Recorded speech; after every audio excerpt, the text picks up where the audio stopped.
So there's this, video that's been getting a lot of buzz. Trump bombs Iran with Scott Ritter and Judge Napolitano, and it's just full of explosive Yeah, commentary. it's wild, right? I mean, the title itself immediately grabs attention, and the fact that it's live streamed adds another layer of intensity. Absolutely, it's like a high stakes political thriller unfolding in real time. The energy in the chat and the reactions just amplify the drama. And you got these heavy hitters on board. Scott Ritter, who's known for his deep insights into military affairs, and Judge Napolitano with his, well, his unapologetic take on freedom, if you will. Right. And this mix of perspectives really kind of challenges the usual narratives. It's like you're not just hearing the soundbite of a headline, you're getting a blend of legal Yeah, and policy critique. exactly. I mean, don't you wonder what's behind the provocative title? Is it a literal claim or just political hyperbole? It's like there's this tension where the title screams literal bombing, but when you dig in, it's really about the politics, the threats, and the maneuvering on the global stage. Right. There's a kind of almost cinematic quality to it. It reminds me of old war movies, but set in our current digital age where everything is live streamed and instantly commented on. Yeah, exactly. And the video itself has that live feed component, which makes you feel like you're right in the middle of the unfolding event? And the chat is like filled with readers chiming in from all over, which kind of underlines the polarizing nature of this scenario. Right. It really shows how fragmented opinions can be. On one hand, you have viewers who find the rhetoric alarmist and concerning, and on the other, supporters who Yeah. cheer the boldness. And that really raises questions about media framing, like, does sensationalism here help enlighten the public, or does it just stir up more division?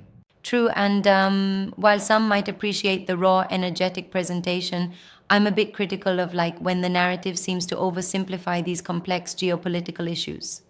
Exactly, right? Because on one level, the rhetoric is engaging, but then it risks bordering on exaggeration. Don't you think that's a bit problematic? Yeah, it's kind of like, when a movie trailer overpromises the actual content. The explosive title grabs your attention, but once you're inside, the discussion is a mix of analysis and sensationalism. And I guess that's part of the modern media landscape where bold statements are often used to drive clicks and views, while the nuance gets a bit lost in translation. It's like they want you to feel the thrill and intensity, but then also in a sort of live debating style, you're forced to confront the real implications of foreign policy moves and political signaling. Yeah. I find it interesting that both Ritter and Napolitano seem to use this platform to push their distinct viewpoints. Ritter coming from a military expert perspective, and Napolitano from a legal, freedom-centric angle. Yeah, and that's the fascinating part. Their dialogue, even the heated moments, offer the audience a kind of multifaceted look at issues that are typically glossed over in standard news segments.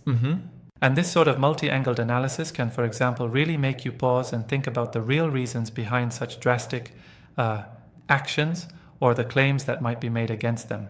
Exactly. It's like if you're in a debate club where every argument is designed to shock you into thinking, like, what would truly escalate tensions to a point like bombing a country? Right. And it's exactly that kind of introspection that we need to have, especially with topics as delicate as international conflict and nuclear capabilities. Totally.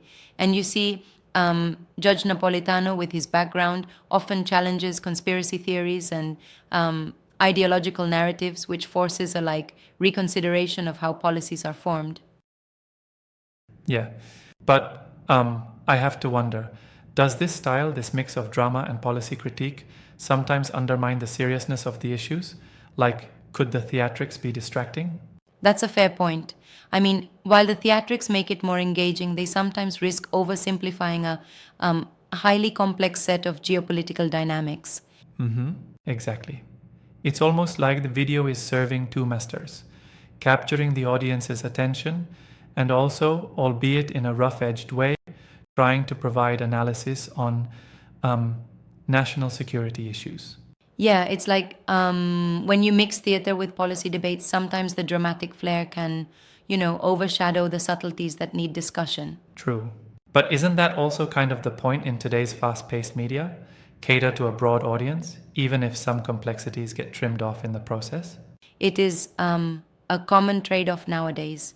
And you see, these videos are almost like public forums where raw opinions are on display.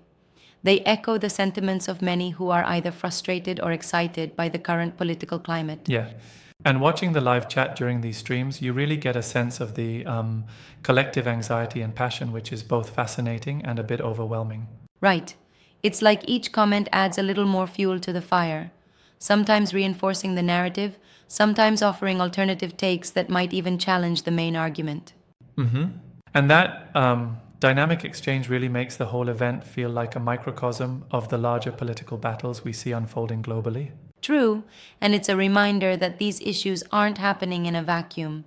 They're intertwined with public sentiment, international diplomacy, and media influence. Yeah, exactly. And sometimes I worry, though, does all this hyperbolic presentation, like Trump bombs Iran, contribute to an atmosphere of fear and hyper-militarization among viewers?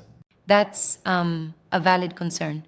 It's like when a headline is so charged, then the underlying message risks becoming jingoistic, even if that wasn't the original intent. Right. It definitely pushes us to think hard about media responsibility.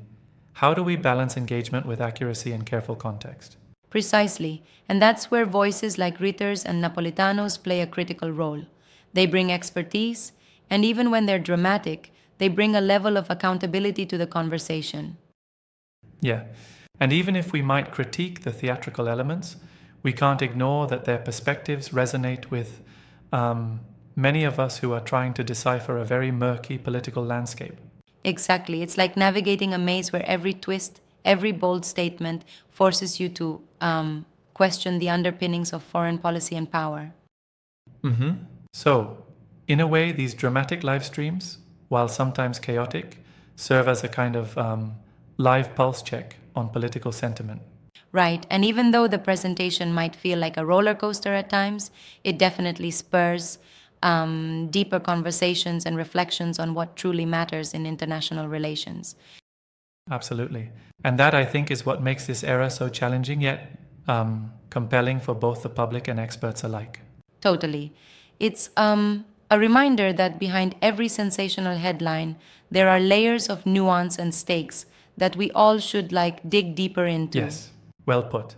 And at the end of the day, whether it's dramatic or measured, these discussions are vital in holding power to account and keeping us informed. Absolutely. It's a wild ride, but one that makes us pause and really consider the full picture, bombastic headlines included.